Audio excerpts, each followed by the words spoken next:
c'est mieux. Déjà... Ah oui, Ah oui. là c'est mieux, là ça marche.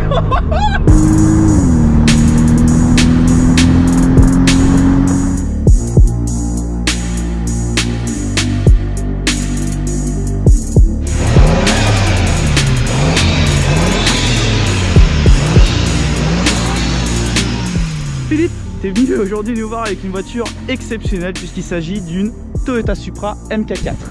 Voilà, c'est bien ça, voilà. Je vous présente, je suis Philippe. Bienvenue Philippe, donc la Supra elle est de quelle année cette génération? 94. Et donc Toyota Supra MK4, donc esthétiquement il y a eu des modifications qui ont été apportées? Oui. En fait, là une lame, une réplique TRD. D'accord, donc une lame TRD, donc TRD qui est Toyota Racing Développement. Et puis également au niveau de l'aileron arrière, il est plus haut que l'origine? Et en fait, il est à peu près le même moteur, mais il a un format un peu différent. L'origine, il est un petit peu arrondi. D'accord. Et celui-là, un format voilà, qui stabilise la voiture. En fait, l'arrière, il a une meilleure garde au sol. Meilleure garde au sol. On a quoi d'autre comme modification? Les bas de caisse, j'ai l'impression, non? Les bas de caisse, parce que c'est une version GDM. C'est une version qui a été importée du Japon. Ouais. Voilà, il y a le bas de caisse, il rajoute pare-choc arrière, que c'est d'origine dans les modèles GDM. Là, les jantes GR3. Donc c'est en combien de pouces? 18. C'est du 18. T'es en freinage d'origine? Freinage d'origine. Donc qu'est-ce qu'ils nous mettent là-dessous? Oui, double piston. Double piston? Double piston. Connais le diamètre? Diamètre de 180, je crois. Elle est quand même bien rabaissée, qu'est-ce que tu as mis dessus? C'est de suspension D2 Racing, combiné fité. D'origine, il y a quoi comme bloc là-dessus? En fait, il y a le fameux 2JZ. 2JZ 2JZ GTE, le modèle en biturbo. On ouvre peut-être le capot afin de voir le beau bloc. Donc c'est un biturbo, hein? Un biturbo, oui. Qui d'origine fait combien de chevaux? Les versions GDM, ils font 280. 280. Voilà. Ok, et c'est quelle cylindrée? 3 litres? 3 litres. C'est du 3 litres. En 6 cylindres en ligne. En 6 cylindres en ligne. C'est toi qui fais toutes les modifications du coup? En fait, quand je l'ai eu, elle était déjà comme ça. Je l'avais achetée, elle est telle quelle. J'ai pas eu le temps de faire encore grand chose, à part 2-3 bricoles. Bon, le bloc est vraiment super imposant. T'as quand même un petit peu de place pour travailler? Là, d'origine, voilà, je t'avoue, c'est un peu compliqué pour accéder à certains composants. Les deux turbos, ils sont où là du coup? Ils sont là derrière, on les voit pas. D'accord, on les voit pas. D'accord, donc si t'en as un qui claque, c'est compliqué, faut tout démonter quoi. Faut tout démonter. Regarde un peu l'usine à gaz, il y a des tuyaux partout. Ouais, il y a des tuyaux un petit peu partout. Moteur 2JZ, c'est des blocs c'est des moteurs qui sont fiables? Oui, c'est des moteurs réputés pour ça, des moteurs fiables, qui peuvent gagner des chevaux assez rapidement. Ouais. Et c'est des blocs qui tiennent, en fait. Il y en a un qui a exploité le bloc au maximum. Il y a la vidéo sur YouTube, il a réussi à sortir 1100 chevaux, je crois. 1100 chevaux avec le bloc d'origine. Juste avec des gujons ARP. Voilà, il y a un joint de culasse décomprimé.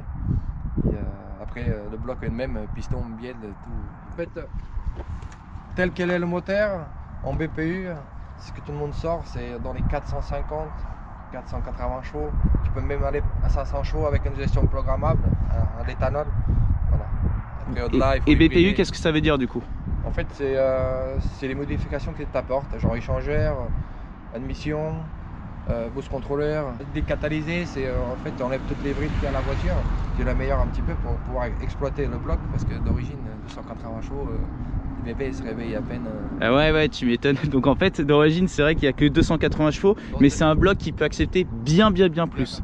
Et sans forcément forger, ou on est obligé de forger quand on arrive sur des... Après forger c'est bien parce que tu sécurises un petit peu le bloc, la fiabilité, mais si tu cherches pas des gros puissances, genre 650 chevaux, 700 chevaux, c'est pas la peine de forger. Ouais. Mais bon, c'est toujours mieux de forger. Ouais, bien sûr, c'est toujours mieux. Mais déjà, sans forger, on peut aller jusqu'à 650, 700 chevaux. Ah, sans forger, il y en a plein à 700, 750. Et ça résiste bien? Ça résiste bien. Ah ouais. Après, tout ça dépend comment tu vas la traiter. Une voiture qui a 800 chevaux, on va dire presque 500 chevaux de plus qu'à l'origine. Il faut faire attention, c'est pas une voiture de course. Avant celle-ci, tu avais une MK3. MK3, oui. Préparée par tes soins? Par mes soins. Ouais. Du coup, qu'est-ce que ça donnait niveau chiffres? J'ai pas forgé le bloc, j'ai pas voulu aller trop loin. J'ai un turbo qui peut encaisser 650-700 chevaux pour l'éthanol. Mais vu que le bloc 7M GTE, c'est un bloc moins fiable, moins costaud que le 2JZ, j'ai pas voulu aller au-delà des 500 chevaux voilà, en gardant une pression raisonnable d'un barçon. Voilà, un barçon full éthanol, 467 chevaux. Ben, on ne l'a pas dit, du coup celle-là, elle sort combien de chevaux? Elle n'a jamais été passée au banc parce qu'elle a encore la bride japonaise des 180 km/h. Ouais, donc c'est une bride en fait qui t'empêche de passer les 180 km/h. Voilà, je peux pas dépasser des 180 km/h, automatique à 4 rapports. Donc c'est une boîte auto, d'accord. Voilà, et c'est à peine le troisième à fond, tu es déjà dans la limite. Avec la troisième, il n'arrivera pas, c'est un fond de repère. Ouais. Tes chiffres ils seront pas... Ouais, ils seront pas forcément très justes. Tu nous parlais des lignes de Toyota. Donc c'est vrai que quand la Toyota Supra est sortie, Toyota ne savait pas qu'il sortait une légende. C'était un peu différent parce qu'à l'époque on était surtout dans les formes un petit peu carrées. Ouais. Et quand Toyota il sort des modèles comme ça, bon, ça a choqué un petit peu tout le monde. C'est pour ça que ça n'a jamais été une exception au niveau des ventes. Parce que Toyota... Ils ont terminé ce modèle-là en 2002. Après, dû au film, aux jeux vidéo, tout ça. Oui, exactement. C'est vrai qu'on connaît tous surtout la Supra avec Fast and Furious, mais également avec Gran Turismo. Hein. Quand on était jeunes, on jouait tous et on rêvait tous de la Toyota Supra qui faisait un super bruit, bah, le fameux 2JZ, avec ses formes un petit peu, un petit peu circulaires, bombées un petit peu, on dirait. Et puis c'était le rond, immense quoi, qui est légendaire. Le pot est monstrueux. Qu'est-ce que c'est que ça? C'est une HKS. HKS? À la sortie, c'est... Ah, à l'embout, je veux dire, le diamètre de la ligne, ok. Ça doit être du 140. 140, c'est vrai que sur les japonaises, ah ouais, tu rentres très facilement le point. C'est vrai que sur les japonaises, on retrouve souvent une mono-sortie avec un embout monstrueux. Petite spécificité au niveau du coffre, en fait, le bas du coffre est très haut. Tu peux pas mettre grand chose là-dessus. Ah non. Parce que quand tu le fermes, tu vois, l'ayon il vient là. Ouais, donc forcément tu perds en surface. On a vraiment l'impression qu'il y a une séparation qui est marquée. Voilà. Entre du coup le côté conducteur et le côté passager. C'est spécial hein, vraiment, hein, mais c'est sympa, c'est original. C'est des intérieurs qu'on retrouve pas dans les voitures. Ouais, enfin je sais pas si la nouvelle Supra, qu'est-ce que t'en penses toi? Moi franchement je l'aime bien, vu que je suis un passionné aussi de BMW. Après ils ont gâché un petit peu parce que la remplaçante, la vraie MK4, la légende, ils auraient dû faire un vrai modèle Toyota. Ouais, on a tout à portée de main. Le volant, c'est pas un volant d'origine. Ah, c'est pas un volant d'origine? C'est un volant Toyota de modèle Celica. D'origine, il est pas beau. Il est pas beau? Il est pas beau, il est trop... D'accord. C'est un intérieur vraiment particulier. On a peu de place à l'arrière. Hein. Ah, on a même une poignée. Ça, c'est bien pensé ce truc-là. Ouais. Tu nous la démarres pour qu'on entende quand même le bruit?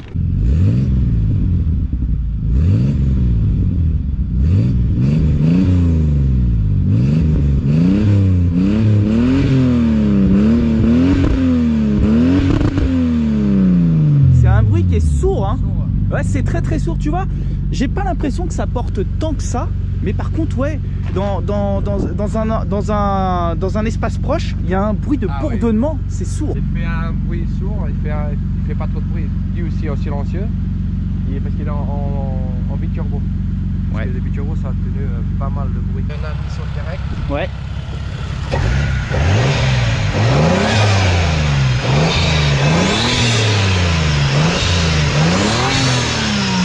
C'est là qu'on se rend compte à quel point t'es vachement bas en fait hein. Il y a la tranche de ma main qui passe. C'est un peu plus chiant à rouler mais bon c'est plus beau à voir. Ouais c'est vrai que c'est... Ouais. Mais c'est marrant parce que du coup quand t'es dans le rétroviseur on te voit quasiment pas quoi. C'est surtout avec mon 4x4. Quand je dis qu'on est bas, et on s'allonge dans la voiture. Hop. Ah, on est vraiment très bas effectivement. Bon moi je suis content parce que j'aurais l'impression de la conduire étant donné que je suis à gauche. Voilà. Ça fait drôle, c'est la première fois que du coup je me retrouve du côté gauche. Tu vois c'est bien sonorisé. Ouais.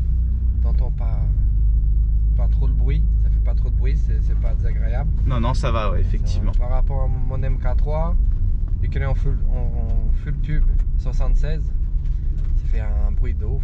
Le wastegate externe c'est... Ouais, tu nous expliquais tout à l'heure en fait que les turbos simples ont plus de bruit que les biturbos. Je suppose que tu es obligé de faire très attention quand tu roules à tout ce qui est nid de poule, tout ce qui est Dodane, parce que ça doit pas pardonner vu comment elle est basse. C'est surtout les Dodane par rapport à la lame avant. Il faut bien les prendre. Et ouais, parce que ça doit frotter souvent du coup. Tu vas constater ça, bon, on va pas faire du gros trajet mais tu verras le confort, malgré qu'elle est basse, elle est un peu dure mais ça reste quand même assez confortable. Assez confortable. Après, les châssis sont bons sur les Supra. En fait, par rapport à l'MK3, l'MK4 il est beaucoup plus rigide. Ouais, plus rigide la MK4. Voilà, plus rigide. Le châssis, oui, il n'y a rien à voir. Ils ont un bon châssis, beaucoup utilisé pour le drift. Oui, beaucoup utilisé effectivement pour le drift, le drag aussi. C'est vrai que les Américains utilisent parfois des Supra pour faire du drag race. Après, c'est une voiture pour la ligne droite, c'est pas une voiture pour faire 10 virages. Le circuit, tu peux en faire, mais tu vas te faire mettre. Ah ouais, le châssis n'est pas forcément optimum pour le circuit. C'est traître comme voiture ou pas? Par temps mouillé, oui. Ouais. Par temps mouillé, oui, c'est un petit peu temps sec, ça va.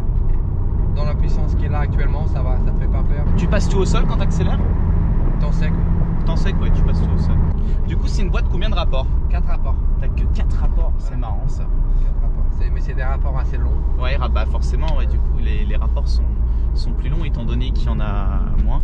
Ah bah là, ça va nous donner un parfait exemple de comment prendre les dos d'âne en Supra. J'imagine qu'on doit être un peu secoué. Ah ouais, tu frottes. Ça frotte quand même. Pourtant, tu vas en douceur. Hein. Mais ça là, c'est la ligne. C'est vrai que c'est pratique de pouvoir s'accrocher ici. Hein. Ah, j'aime bien les voitures pareilles où on en a ici. Celui-là, il est un peu plus haut. Ouais, celui-là, il est costaud. Ça frotte un peu. Ouais. Oh là là là là. Ça doit être horrible pour toi d'entendre ces bruits là, non? Après c'est rouler bas. Ouais. C'est ça. Tu nous disais, on ira à droite, tu nous disais tout à l'heure, donc celle-là c'est une japonaise, donc 280 chevaux, par contre les européennes font 330? 330, oui. Les européennes, ils ont des turbos qui sont différents, les injecteurs, la pompe, essence dans le réservoir. Ils ont aussi des freins 4 pistons à l'avant et 2 pistons à l'arrière. Alors que là on est sur du 2 pistons. 2 pistons. Tu nous disais que c'était pour concurrencer un petit peu les voitures européennes, que du coup ils les avaient un petit peu mieux équipées et mieux préparées. Le marché européen à l'époque était dominé par les M3, par tout ce que c'était BMW et les Allemandes. La concurrente directe de la Supra MK4 pour l'époque, en voiture japonaise, pas en européenne. C'est la R34. La R34. Ouais, qui par contre elle est en 4 roues motrices alors que là on est sur une propulsion. Ouais. Donc, du coup là si on fait une reprise tu pars en 2? Là je peux partir en première, c'est des rapports assez longs. Ouais. Bon voyons voir ce que ça donne. T'es prêt? Ouais, je suis prêt. Ah, il y a un sacré coup quand même hein, quand tu passes les rapports.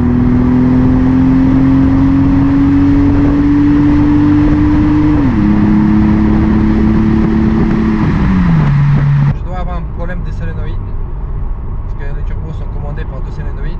Je pense que la solénoïde de deuxième turbo, elle a dû pas fonctionner. Donc là du coup, il n'a pas eu la sensation de deuxième turbo. C'est vrai que je disais rien, mais je me suis dit, j'ai l'impression que ça marche comme la Clio. Non, peut-être pas quand même, mais là je pense qu'on avait quoi? On n'avait pas 300 chevaux là. Là, je pense pas. Non, on n'avait pas 300 chevaux, sachant que la voiture en fait 400. Je vais essayer un deuxième. On va essayer. C'est mieux déjà. Ah oui, là c'est mieux, là ça marche. Ah oui. Ah oui, là ça... c'est pas la même là hein. Pas la même. Wouh. Ah ouais, là j'ai senti que... Là on est en Supra, là ça cause. C'est bon ça. Là tout à l'heure, le deuxième turbo s'est pas enclenché. Ah ouais. Et Philippe, tu m'as fait peur hein, parce qu'attends, c'est la première fois de ma vie que je monte en Supra. Je me suis dit, attends, faut quand même que j'ai un bon souvenir. Et je me suis dit, ouais, bon, ça marche, mais... Bof.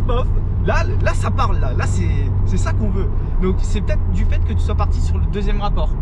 Peut-être, je sais pas pourquoi, mais je sais que j'ai un problème de solénoïde. Parce que le solénoïde, c'est ce qui donne l'indication d'ouverture en turbo par rapport aux pressions. C'est là, le deuxième turbo, il n'est pas en très bonne santé. De temps en temps, il me fait ça. Ouais. Du coup, t'as l'accélération du premier turbo, mais t'as pas le deuxième turbo qui s'enclenche. Ouais. Bah, c'est ce qu'on a eu tout à l'heure. C'est ce qu'on a eu tout à l'heure. On a senti la différence hein, quand même. Hein. Et du coup, ça souffle à combien? 1 bar. 1 bar, d'accord.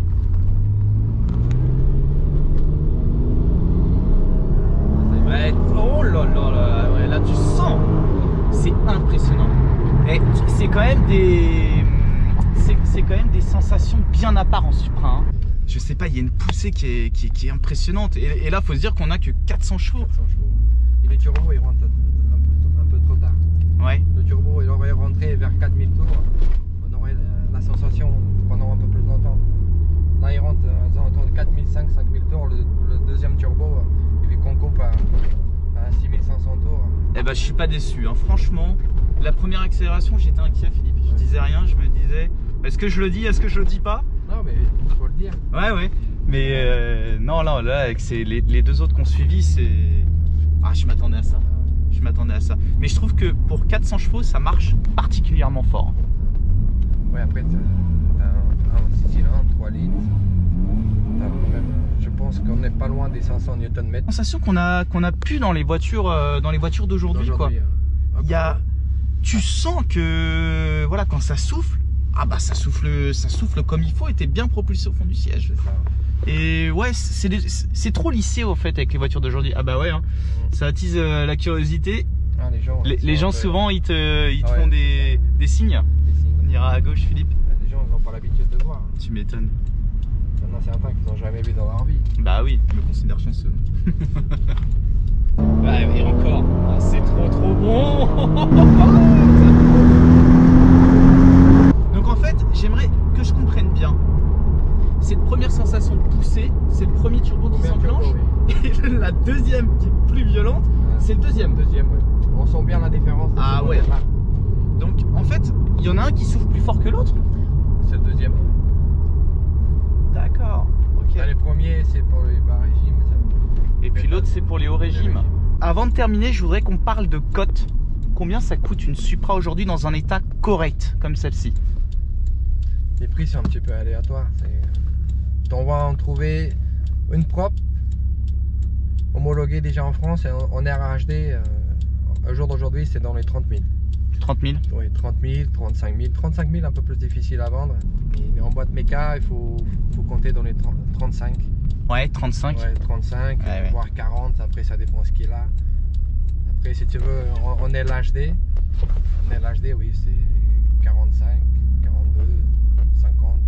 Ouais, d'accord. Après, ça s'envole. Ça s'envole. Ce que je trouve un peu... Bon, c'est un peu normal parce qu'il en a beaucoup moins. Mais je trouve que ça justifie pas le prix. Ouais. T'as un RHD, déjà à 30 000 c'est cher pour la voiture que c'est. On va dire que c'est une voiture quand même des années 90. 30 000 ça fait cher, on peut avoir quand même beaucoup mieux niveau performance. Mais bon, après c'est pas une légende.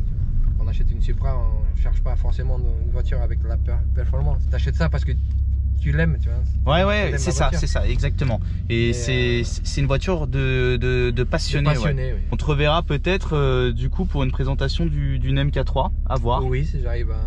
Parce qu'elle est plus à moi maintenant, si j'arrive à convaincre le nouveau propriétaire. Mais après, ça c'est... Ouais, bah écoute, on verra. Ce serait un bon modèle. Ouais. Bon, en tout cas, Philippe, on te remercie. Et puis à une prochaine. Et merci encore de nous avoir présenté cette voiture. Avec plaisir. Super mythique. Allez, à plus. À plus.